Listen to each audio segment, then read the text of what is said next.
Welcome Strategy Battle Gamers to yet another video here on the YouTube channel Spillfriending and Fellowship. My name is Andreas Norwegian Viking, and today we take a closer look at the Battle Company warband of Goblin Town. So we go down to Goblin Town, and this is their flavor text.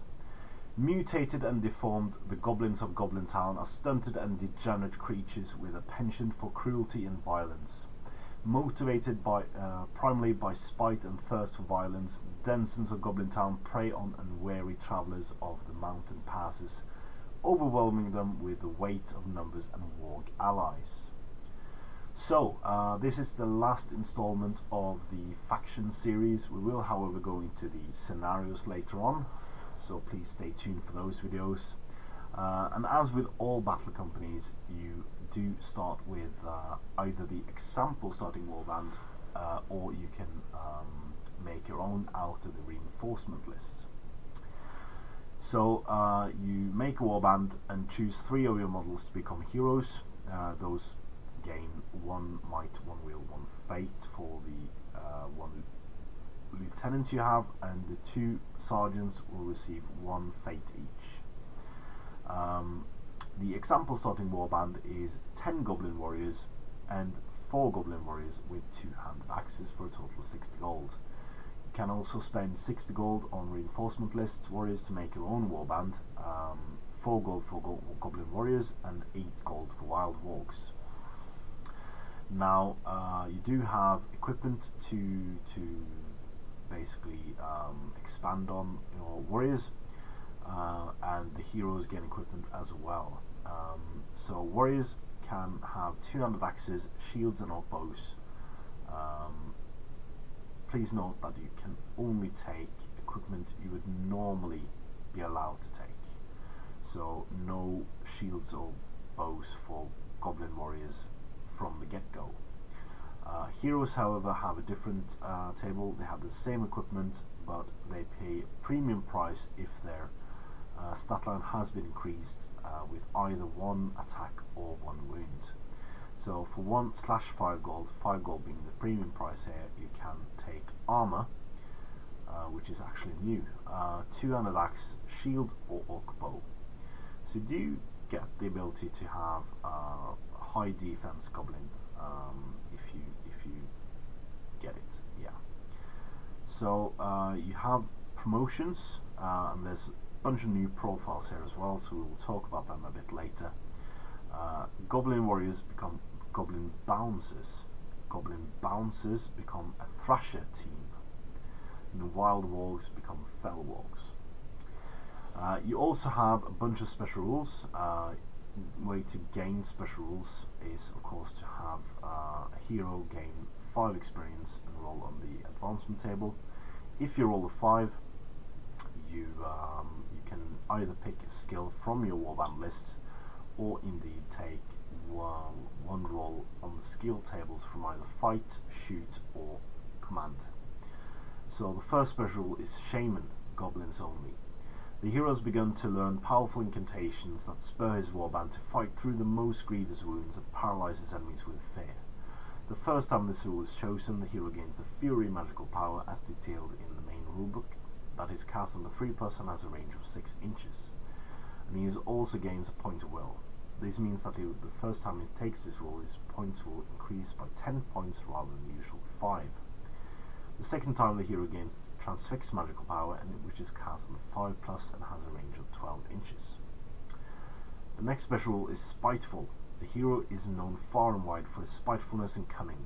If the hero is defeated in hand-to-hand combat but is not slain, you may immediately make a single attack against one enemy that has been in base contact with him. Special strikes may not be used for this sneak attack. And we have Monstrous Bulk, which is Fell Wargs only. The creature has survived countless battles and feasted on the bodies of numerous slain foes, growing to monstrous size. The sheer weight of the impetus of the attack will often bow his enemies to the ground. The model is treated as a cavalry model when working out the effect of charges. So we have a few more special rules. First is Swap With Me, goblins only. Swap with me is a special heroic action that the hero can use at the start of any phase. Using Swap with me enables the hero to swap places with a friendly goblin within 3 inches.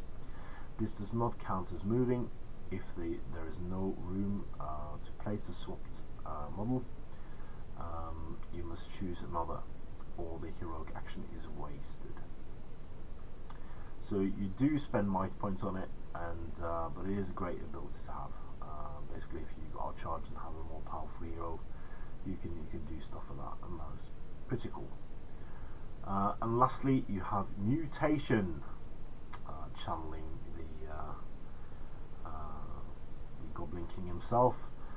It is for goblins only. When selecting this rule, the hero may roll on the following table and gain the listed ability. The rule may be taken up to 4 times, and if you roll a result that you already have, simply roll again until you get a new special rule. Once a hero has taken this special rule more than once, he should be modelled on a 40mm base to represent his mutated growth. So you have 1 to 2, it's resistant to magic, 3, burly, 4, terror, and 5 to 6, it's blubbery mass. Every time the hero is wounded, roll a d6 on a 5 plus the wound is ignored. So it will not get a all-powerful hero as the Goblin King is, but you do get a light version of him, and that's pretty cool. You do have some special rules, no, not special rules, new profiles. The first one is Goblin Bouncer for 6 points. Most goblin leaders have their favourite minions, especially large and fearsome goblins that helps the underlings in line. The bouncers often fashion crude armor for themselves to make themselves look tougher and to help them defend the boss. So they are 6 points, move 5, 3 fight, 5 plus shoot value, 3 strength, 4 defense, 1 attack, 1 wound, 2 courage. They have armor. They also have optional war gear of shield, 2-handed axe, orc bows. The special rules are cave dwellers, chittering hordes, and bodyguard. You also have the Thrasher team for 13 points. Some goblins learn to fight as a pair, with one of the goblins wielding a shield for both of them. Throwing themselves at the enemy, they attack with such ferocity that often the enemy is overwhelmed by a flurry of blows. So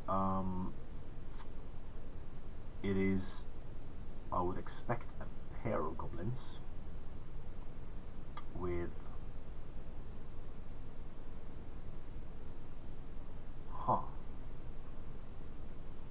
this is weird.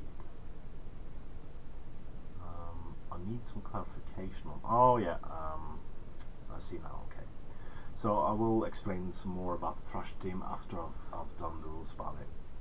My fault. So they are a move of 5 plus, 5 inches, sorry, fight 3, 5 plus shoot, strength 4, defense 6, 2 attacks, 2 wounds, 2 courage. They have armor, shield, hand weapon, and 2-handed axe, and have the cave dwellers and chittering horde special rules. I would do the explanation of the Thrasher team immediately. Thrasher team should be modelled on with 2 goblins on a single 40mm base, because this represents 2 goblins rather than 1 heroic individual. Thrasher teams may not become heroes.